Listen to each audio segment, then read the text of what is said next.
Happy Father's Day. What an amazing day. I have so many associations and I've gained so much and I have so much respect for parenting.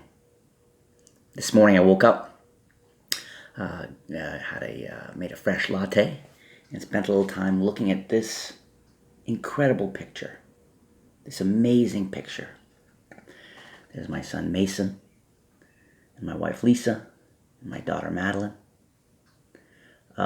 Both my kids now are teenagers. They're a bit older. And what makes this picture so amazing for me is it's kind of a vanishing point for me. And if you're a parent, I'm sure you can relate.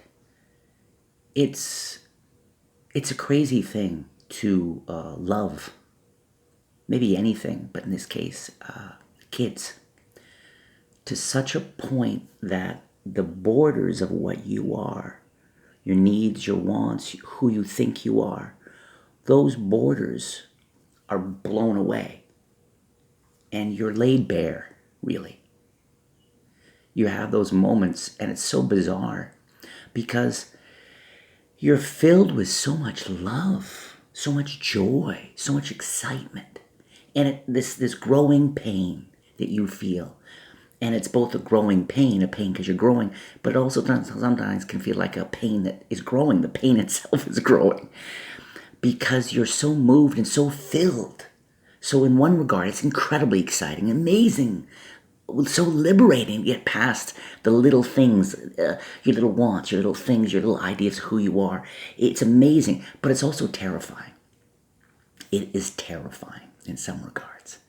And so today I just want to share a couple of thoughts with the other parents out there. It is Father's Day, yes, but when I say parents, of course I mean moms, dads, grandfathers, whatever, parents in general, those who parent. Years ago, I read an expression. The thing about parenting is if you and I knew what we were getting into, right? If we had actually known beforehand, we may not have had the courage to do it, right? And that's the amazing thing about this. Is one of the gifts of parenting is that you don't know.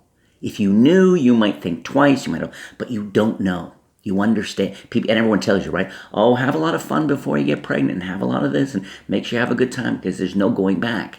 Years ago, I read this amazing thing about, when a woman gets pregnant, she gets on a boat basically and floats off into a lake and never comes back. She's never going to be the same person. Never. And if she has a partner, a man or woman, whatever, she has a partner, that partner has the choice, though, to get into the boat with her or stay on the land and watch she sort of float off and wave goodbye or try to stay your distance, if you will. And I was very lucky because with Lisa, when she got pregnant, oh my God.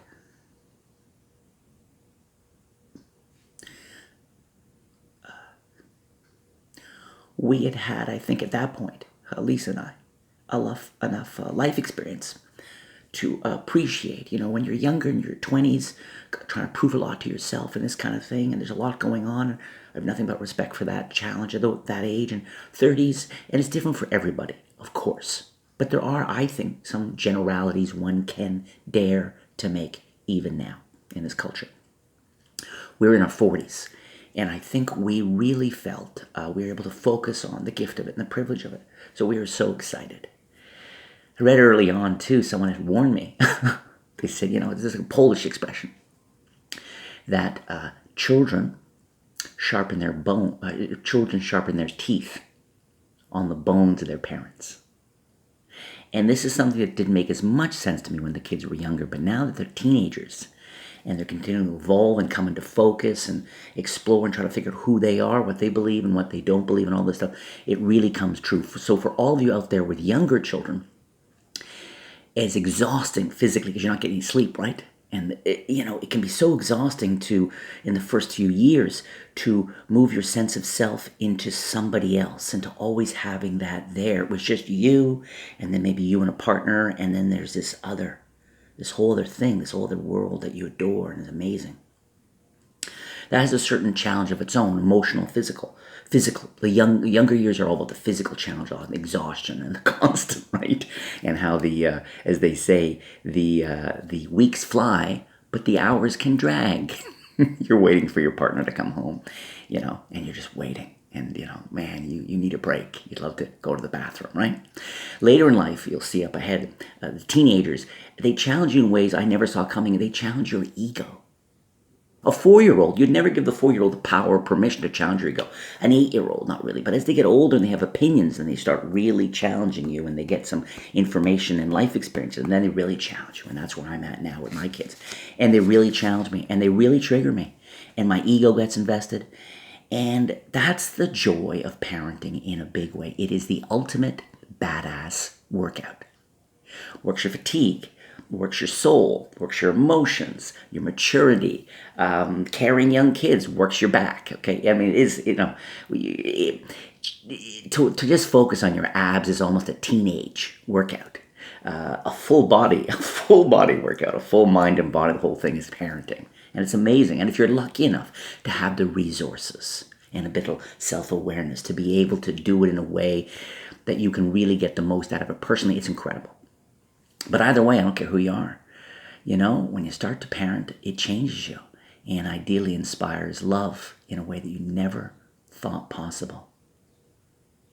There's a lot of vulnerability involved in it too. It's incredible how, there's this notion of heavy weighs the crown. When you are in a position of power like that, it's very challenging, okay? Because you've got all this responsibility and you can beat yourself down.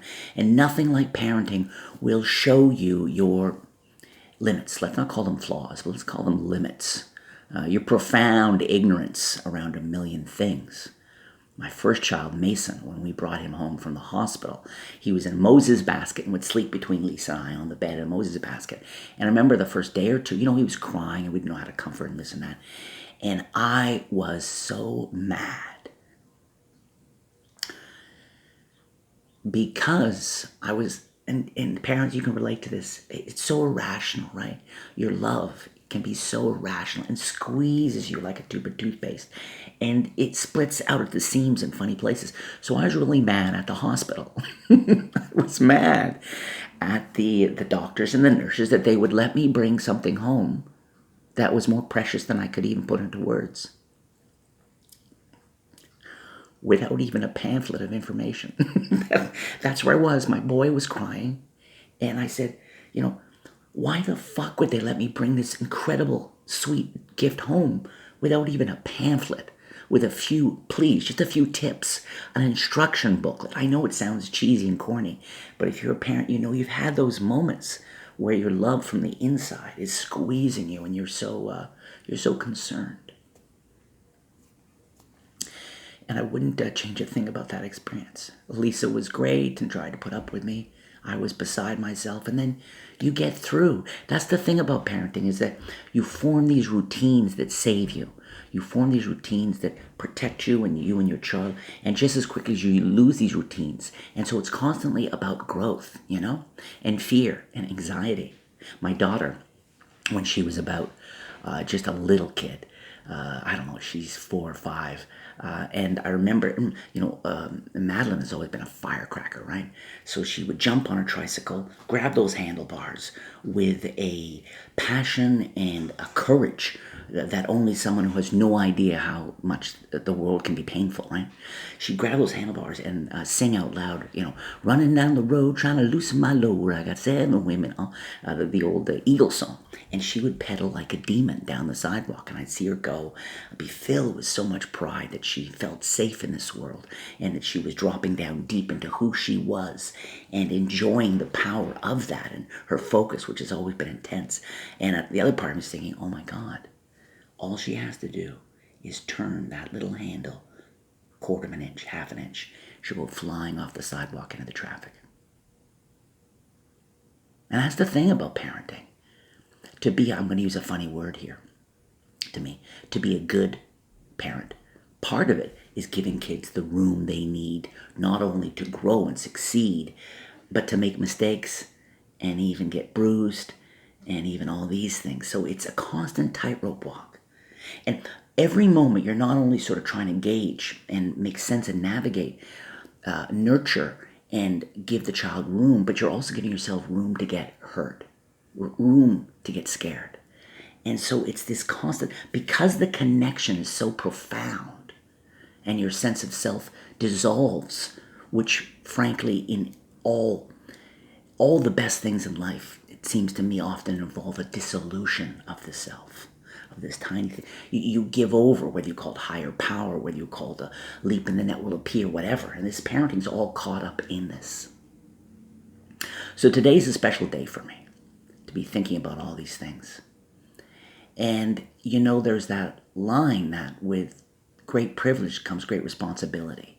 And that really is what parenting is ultimately. It's this privilege, it's this incredible privilege, whatever your situation is in life, to be able to be given the gift of needing to provide for somebody else. Now, today I have some winsome feelings around Father's Day because I think Father's Day, like Mother's Day, is going to go the way of the dodo. The culture, the way it's shifting, the way we're trying to honor, get past all these, we're trying to honor these differences between different groups of people. Beneath that is also a very exciting and super beautiful and long overdue celebration, exploration of all the things that make us similar. Whatever word you want to use, identity, soul, a soul. Because, that's what's so exciting about what's going on for me and this inclusivity and an exploration, celebration of diversity is it's a simultaneously trying to get past these traditions, customs, distinctions that have held us back, that have divided us rather than let us really celebrate. So Father's Day, Mother's Day may well, my guess is that over the next, I don't know how many years, it's going to boil down to Parents' Day. And I don't think there's anything, I think it's wonderful. I think the spirit behind that is wonderful. It's amazing. At the same time, I come from a certain place, a certain time, traditions, perspective, and these kinds of things. And as much as I'm interested in new traditions that are more inclusive, absolutely, that doesn't mean I'm not going to have I'm not going to miss some older traditions and the cliches around being a dad. D-A-D. And while I very much am interested in encouraging and supporting and being part of new traditions and new attitudes, I'll be very surprised if in this lifetime, with all the, even though it's, I'll be very surprised if the word dad will ever be replaced by something more precious. Being a dad has been incredible. I know it's going to continue to be. And I just feel so lucky. So lucky. And I know it's something that a lot of parents can relate to today.